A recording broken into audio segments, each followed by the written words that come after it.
Well, another year for movies has come and gone. 2014 is ending, and before we enter 2015, the year of hoverboards, flying cars, and self-lacing Nikes, I want to do a recap of the movies that I did see in 2014, but never gave full reviews of. Just like I did with last year's movies in 2013, they're just going to be quick summaries of all the movies that I've seen, but again, haven't given full reviews to. I have reviewed some of these movies on Geeked Out Nation, though, so over time, my opinion may have changed on the movie, but I have given a review on Geeked Out Nation, regardless of how my opinion is on some of these movies. So, let's get started. First off, we have a movie from Sundance. I don't think it was theatrically released, but I'm going to include it anyway because I thought this was really good. Web Junkie. This is a documentary that focuses on these hospitals in China that are designed to help kids who are addicted to internet cafes. Like, you ever hear those stories of kids in Asia that, like, go to an internet cafe for like 40 hours and then die? Well, these hospitals are built around that. They talk about a lot of interesting details, like how the parents will sedate their kids, and then the people from the hospital will come in, take the kids, and they'll just wake up in the hospital. The kids like will sneak out just to go to an internet cafe, which is kind of stupid since that's the reason why you're at the hospital. But regardless, there are just a lot of things that I am horrified actually happen there. But I am grateful that stuff doesn't happen to us in the United States because we are not that addicted to internet gaming. At least I'm not. If there are any issues I have with the movie, they don't show anything that happens with the women. But the screening I was at, there was a director's Q&A, which I have recorded. I think I'll put it up sometime during the weekend. But basically, she explained why they couldn't show any girls in the hospital. This is a really fascinating documentary. I think it was picked up by CNN. If you could track this documentary down, it's worth it. And that's my rating. It's worth seeing in your lifetime. Next up, we have a movie that I regret not seeing in the theaters when it came out. Wes Anderson's The Grand Budapest Hotel. Now, the plot for this movie is a little hard to explain because there's so much going on, but it's never bogged down. It stars Ralph Fiennes, F. Murray Abraham, Jude Law, Jeff Goldblum, Willem Dafoe, Tilda Swinton, Bill Murray, Owen Wilson, Jason Schwartzman, and just a ton of other actors. And it's just really a great movie. The production design is beautiful, probably going to win the Oscar. I love the styles that Wes Anderson does with the aspect ratio to differentiate certain points in the movie. Ralph Fiennes gives us a phenomenal performance. Everyone else does a great job. It's really funny, well written. It's a reminder that I should just stop kind of being snooty over Wes Anderson, because whenever I think of Wes Anderson, I associate him with like hipsters, just trying to be all stylistic to the point where it's like, okay, yeah, you do the same thing over and over. This is the point where it's like, shut up, Alexander, you like his movies. And sure enough, I do. Grand Budapest Hotel is so good that it's among my top 3 of his movies, along with The Royal Tenenbaums and Fantastic Mr. Fox. So if you haven't seen the Grand Budapest Hotel, then get off your ass and go see it now, because it is that good. Next is a movie that I originally wanted to make a video review of, but just never had the time, unfortunately. I do have a written review for it on Geeked Out Nation, but I'm talking about Darren Aronofsky's Noah. This is the controversial movie that retells the story of Noah, starring Russell Crowe, Jennifer Connelly, Ray Winstone, Emma Watson, and a couple others. It basically tells the story of Noah trying to build the ark at God's will, saving as many animals as he can. There's a lot of action in it. It's just big and sweeping. The actors do a good job, even Russell Crowe, who I've seen declining as the years go by. But it's a little too long. There's a moment in the movie where they make the main character this just despicable asshole, and they take a few liberties with the story, like the fallen angels are basically these rock monsters, which I actually kind of like the way they move. They move in a way that they look like stop motion. So I think it's an okay movie. It's something you need to watch at your own risk. If you are a Christian, then you're probably not going to like this movie at all, because I know some family members of mine who are really passionate about Christianity, and they hated this movie. They could not believe what they saw. But if you're not really religious, you might find something in here to like. I think it's okay, but that's just me. Next up, we have another movie that I saw at Sundance that I also have a review for up on Geeked Out Nation. Frank, the movie with Michael Fassbender in a giant, weird bobblehead that sounds like Michael Fassbender. It basically tells the story of this blogger who joins a band that is led up by this guy in a bobblehead named Frank. It basically chronicles his journey with like the band as they kind of grow, encounter some issues.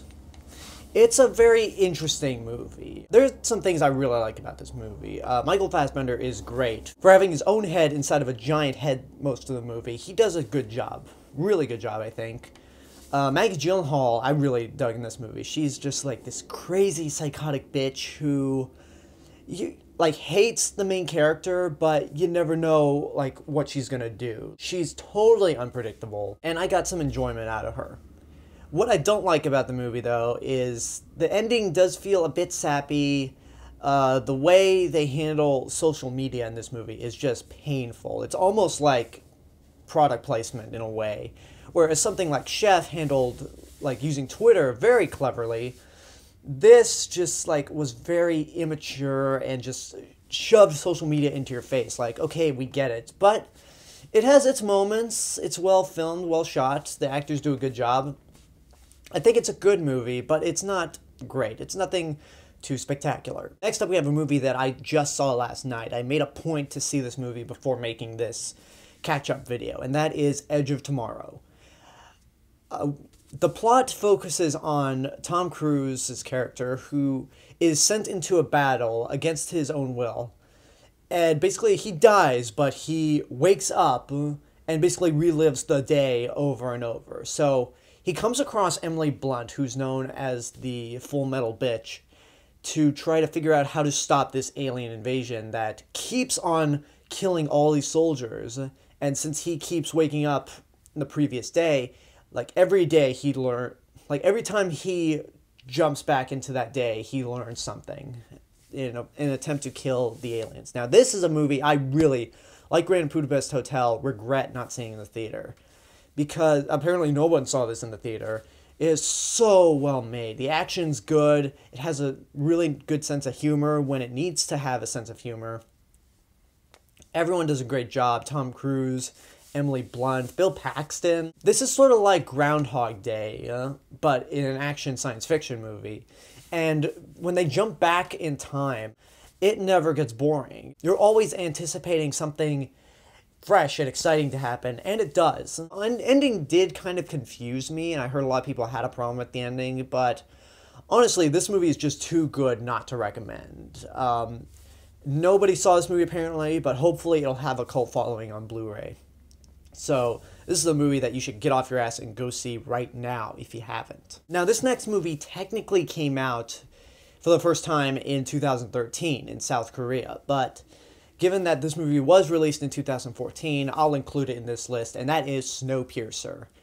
I've been looking forward to this movie for a while. It's a story of these group of basically poor people who are stuck in the back of a train, and it's basically a fight to get in front and basically assume control of this train that basically goes around the entire world for 1 year because life outside is uninhabitable. This is a South Korean movie. It's directed by the same director that made The Host, but its actors are mostly English-speaking actors. You have Jamie Bell, Tilda Swinton in a role that I think is more enjoyable than her role in Grand Budapest Hotel. You have Octavia Spencer, Ed Harris, John Hurt, and Captain America himself, Chris Evans. The action's really good.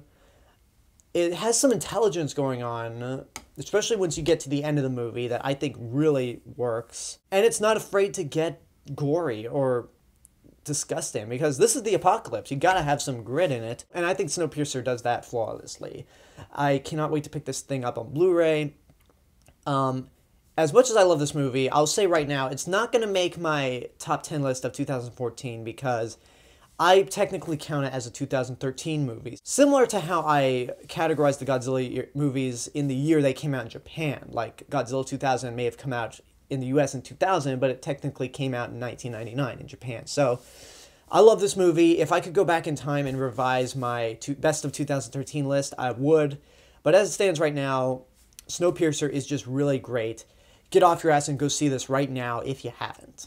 Next, we have another movie that I saw at Sundance called Life Itself. This is the Roger Ebert documentary, made during a point when Roger Ebert was still alive and finished around the time that he passed away in 2013. This movie chronicles major events in his personal life, his relationship with Gene Siskel, how he got to become a film critic, and his first review was actually for Bonnie and Clyde, which is actually featured on the back of the DVD right here.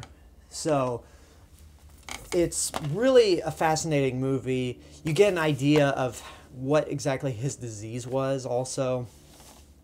And if you're somebody who loves film or has a passion for film criticism like I do, it's kind of heartbreaking to see this movie because this man was a legend. On my other channel, AlexG462, I made a tribute video the day he passed away. So this guy clearly means something to me and lots of other people.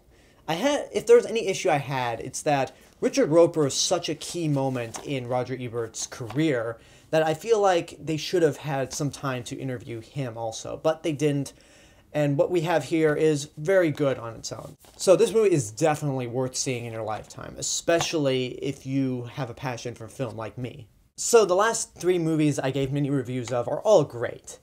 Now let's change course to something that's pretty mediocre, The Hundered-Foot Journey. This movie tells the story of an Indian family who move to the countryside of France, where they buy some property across from a restaurant owned by Helen Mirren. And basically, it starts out as the two sides competing against each other to create really good food in a movie that's pretty generic. Honestly, I had to really remember this movie before making this video because it's so forgettable. I mean, Helen Mirren does a great job because she's Dame Helen Mirren. The other actors do a fine job, but it's nothing all that special. The plot's a bit predictable. You can kind of see where it's going to go in the end. And this is a movie that's supposed to be based around food. And unlike Chef, it fails to make you, like, really crave food because this is all very, like, artistic French food that's like a little thing on a plate that, like, some regular asshole like me could just pick up and eat in one bite instead of just savor it. Whereas Chef, just, I'm thinking about food right now if I'm thinking about Chef. It's not a terrible movie, but it is a little too cliched. You've seen this kind of movie before. Nothing else really worth talking about. So I'd say watch at your own risk. If you like Helen Mirren, you might like this movie, but in the end, it's just really not worth it, in my opinion. Next up is a movie that I saw while volunteering at Sundance Next Fest here in LA, which is Life After Beth, which stars Aubrey Plaza, Dane DeHaan, and John C. Reilly. This movie tells the story of a boy played by Dane DeHaan whose girlfriend passes away, and he's mourning the loss of it, but there's a little twist that happens where basically she comes back to life for no reason, and then you find out that she's pretty much a zombie, or she's slowly turning into a zombie after being resurrected from the dead. This is a movie that got bashed by critics when it came out, or it premiered at Sundance, but it wasn't released until August or September. I actually kind of like this movie. I mean, I think it like has a 43% on Rotten Tomatoes, which like, that's kind of harsh, but there were points in this movie that made me laugh. Aubrey Plaza seems to break out of being just Aubrey Plaza who just speaks like this and has this monotone look and voice. Because I've always liked Aubrey Plaza and think she could do better than just that same Parks and Recreation character she does. And I really don't have any criticisms about it. It's just I'm not in love with this movie. So I'm going to say that it's good, but it's not great. It's nothing spectacular, but it's definitely better than many people out there are saying it is. Next up, we have another movie that I saw at Next Fest, which is The Guest. This movie tells the story of a war veteran who's on the run, basically trying to find a place to live. He comes across this family in a little country town, and at first he seems like a nice guy and someone who's willing to protect the family members, but as the movie goes on, you find more secrets about him that lead into a very dark path. Now, I reviewed this movie on Geeked Out Nation, and I gave it a very negative review. But the more I actually thought about the movie, the more it started kind of warming up to me. When I initially saw the movie, I thought there were just a lot of stupid decisions, something that just came out of nowhere. But then I started hearing people say it's really a great throwback to those like 80s action movies. And I thought about it and figured, you know what? A lot of those 80s action movies like Commando, Rambo First Blood Part 2, don't make a whole lot of sense. So, I mean, granted, there are some smarter ones out there like Die Hard and Terminator, but they ultimately are about showing lots of action, hardcore violence, and The Guest definitely delivers that. Now, I think it's vastly overrated compared to what other people are saying, but I've definitely warmed up to the movie, so I'm going to say it's good, but not great. Check this out and ignore my Geeked Out Nation review. Please, ignore it. Next up, we have another movie that I saw at Sundance this year called Skeleton Twins. It stars Kristen Wiig and Bill Hader, and tells the story of a brother and sister who start living together after the brother tries to commit suicide, and they basically have their ups and downs during their time together. And it definitely is a very unique movie for Kristen Wiig and Bill Hader to do, because both of them are former SNL members. You associate them with a lot of goofy comedy, some really stupid but funny skits. So this is definitely a nice change of pace for them to do something that's not too dramatic, but has enough comedic elements in there to not make the movie just so depressing. They do a good job. Luke Wilson and Ty Burrell from Modern Family do a good job also. Except at the end. The ending just feels very manufactured. Manufactured to pull your heartstrings. And it, in a way, kind of ruins what is actually a decent movie. So, this is a tough one. A lot of people said this is really good. And for the most part, it is a good movie. So I'm going to say, watch at your own risk. I personally think it's good up until the end. But you should definitely give this a shot and make your own decision. Next up, we have St. Vincent, starring Bill Murray, Naomi Watts, and Melissa McCartney, which tells the story of this bitter old man who doesn't want anything to do with anyone except his Russian hooker, played by Naomi Watts, until he comes across this kid that has moved into the house next door with his mother, played by Melissa McCartney. So Bill Murray's character starts to take care of this kid, basically babysit him as the mother's out working as a nurse. And we start to show that this bitter old man, who's kind of a dick, start to show the lighter side of him. And you realize that just because you're an asshole in life doesn't mean you're a bad person. This movie is actually really funny. It started out kind of but as the movie picked up, it got really good. It's funny. Bill Murray is really good in this role because he's Bill Murray. He's like perfect for that sarcastic old bastard. And Naomi Watts is actually pretty good. Like that, I went to see this movie with someone, and because Naomi Watts was doing that Russian accent, he was like, "Is that Naomi Watts?" And I was like, "Yes, it is." Like, she is really good in this movie. And Melissa McCartney is really good. This is the kind of movie that I wish Melissa McCartney would do. So I think this is a really good movie, but it's not great. It's a very small movie, nothing really like worth praising, but it's definitely something you should check out when you have the chance. Next up, we have Fury, the World War II movie starring Brad Pitt, Logan Lerman, and Shia LaBeouf. This movie basically tells the story of this tank squad that goes around killing Nazis. I've seen this movie. I haven't given an actual review for this movie, so I'm trying to remember it. But it basically ends up being a decent action movie. The performances are good. Brad Pitt is Brad Pitt. He's doing a fine job. Logan Lerman is the one who does the best out of all the actors. And as much as I hate Shia LaBeouf, he was actually pretty decent in this movie. Although his death at the end of the movie made my I hate Shia LaBeouf side so happy. I was like, hooray! It has a fantastic action scene at the end that's very tension-filled. You don't know what's going to happen. It's a little slow at points and can often get boring, especially during one scene involving Brad Pitt and Logan Lerman encountering these two German women. And who was the guy responsible for deciding that the tracer ammo should look like lasers from Star Wars? I mean, there is a scene, there are several scenes in this movie where the Nazis and the Allied armies are shooting at each other, but it's like lasers. It's not like the regular tracer ammo that you see in real life. It's like the good guys are shooting red lasers like the Rebel Alliance, and the Nazis are shooting green lasers like the Galactic Empire. Who thought of that? Like, I saw that and could not stop laughing for 10 minutes the first time we see anyone exchanging tracer ammo. And it just is so distracting. Like, the movie itself is fine, so I'm going to say that this movie is something you should watch at your own risk. You might enjoy this.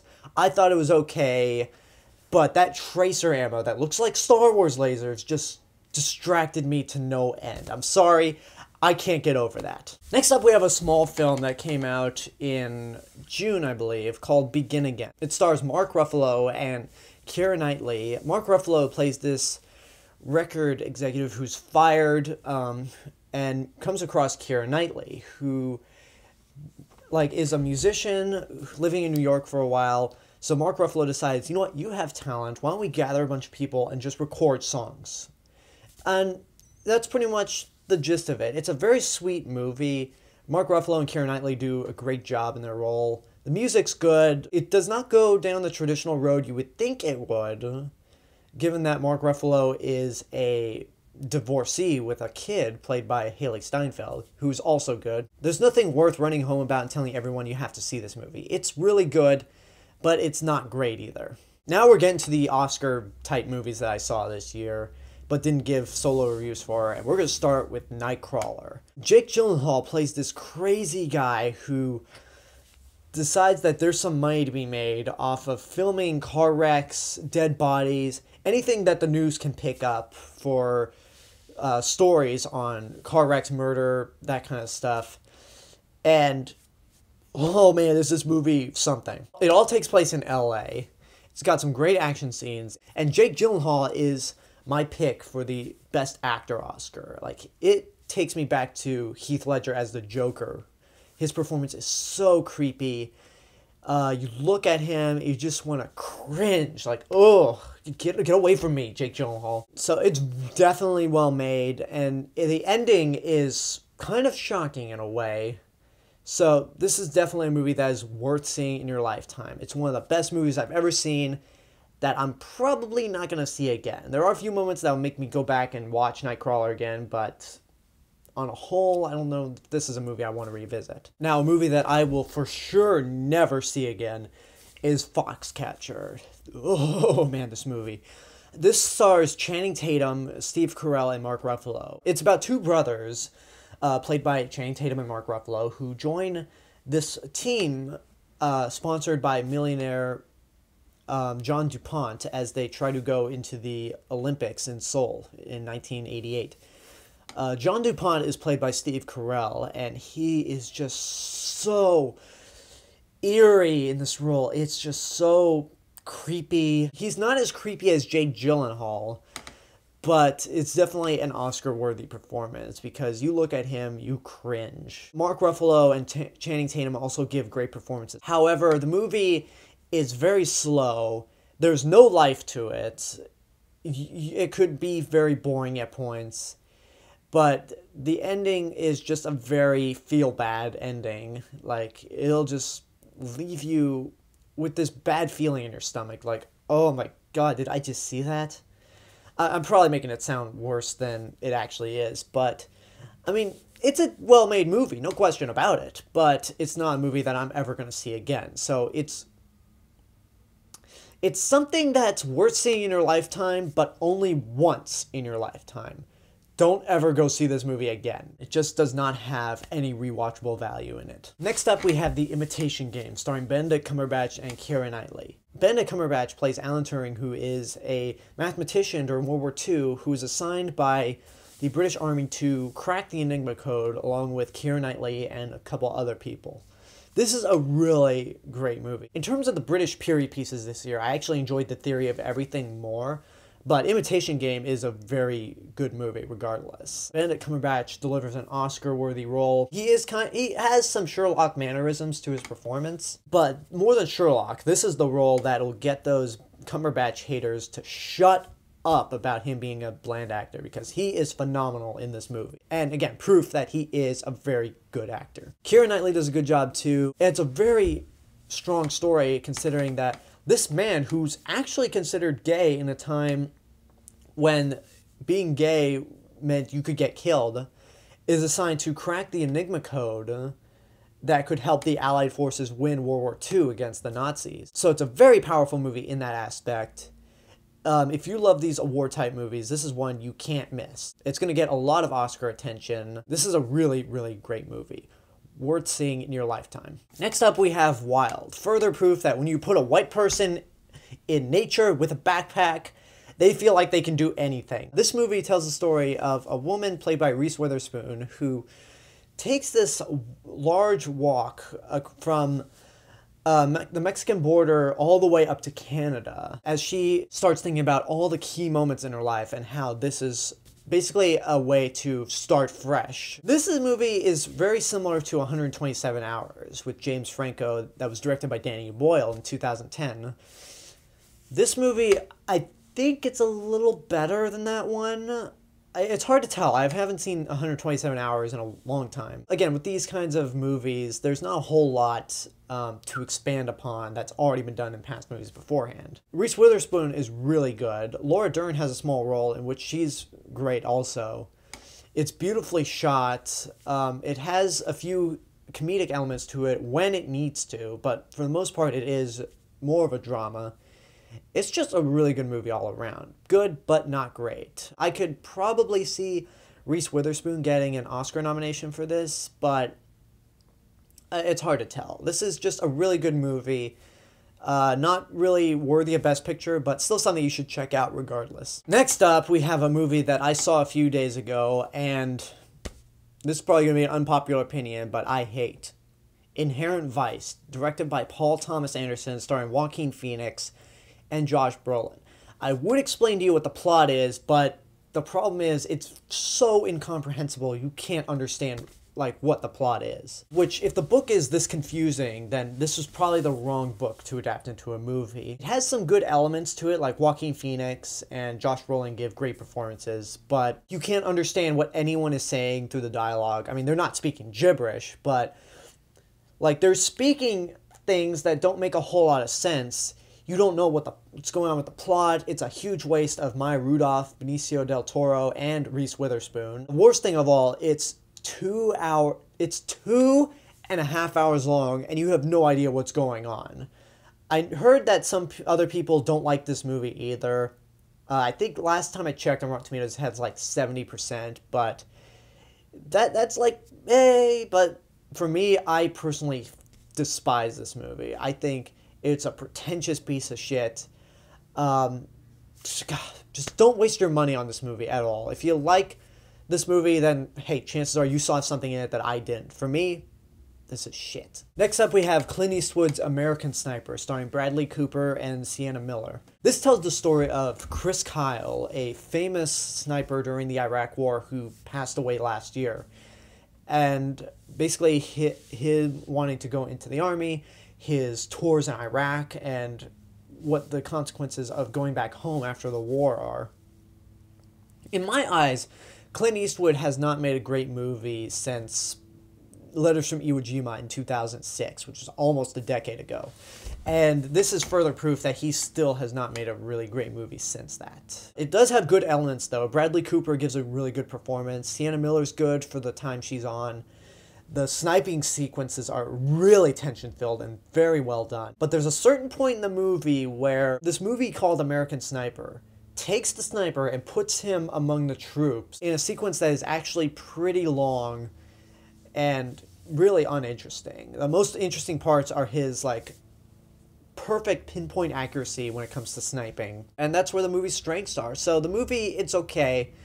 Watch at your own risk. I have a feeling some people might really dig this movie, Others might just say, well, Clint Eastwood should probably stop directing movies, or do something that'll give him a jump start. At last, we have Selma, which is the movie that focuses on the march from Selma to Montgomery, Alabama in 1965, led by Martin Luther King Jr. in order to secure equal voting rights for everyone, blacks, minorities, mainly African Americans. This is a really well-made movie, and I think a nice way to end this video. The actor who plays Martin Luther King Jr. gives a really phenomenal performance. If Nightcrawler hadn't come out, this would have been my pick for Best Actor, but if either him or Jake Gyllenhaal win, I'm not going to be disappointed. It's well-paced, well-filmed, and it's also an important movie, given the events that have been going on recently in Ferguson and several other places in this country. If there's any issue I had with this movie, I'm not a fan of the casting of Tom Wilkinson as LBJ or Tim Roth as the governor of Alabama. They just seemed like odd picks, but it's not that bad that it distracts from the key message of this movie and the point that it's trying to get across. And it's also really unique to see a movie with Martin Luther King Jr. as your main character, and it's not a biopic on him. This movie takes place after his I Have a Dream speech and just focuses on this one event, this key moment in our country's history. So this is a really important movie. It might make my top 10. It's hard to tell, but whether it makes my top 10 list or not, this is an important movie regardless. So you need to get off your ass and go see this right now. So that pretty much does it for all the movies I've seen in 2014. So leave a comment and tell me what you thought of some of these movies. You can like, subscribe, go check out my video blog channel. You can follow me on Twitter at AlexG462. Follow me on Instagram at TheRealMrRobinson. And go like my Facebook page /TheRealMrRobinson. Don't forget to check out my written reviews on Geek Down Nation because I have some reviews for these movies, as I mentioned. This is The Real Mr. Robinson telling you there is only one. Look forward to my best of and worst of videos, and I'll see you guys later.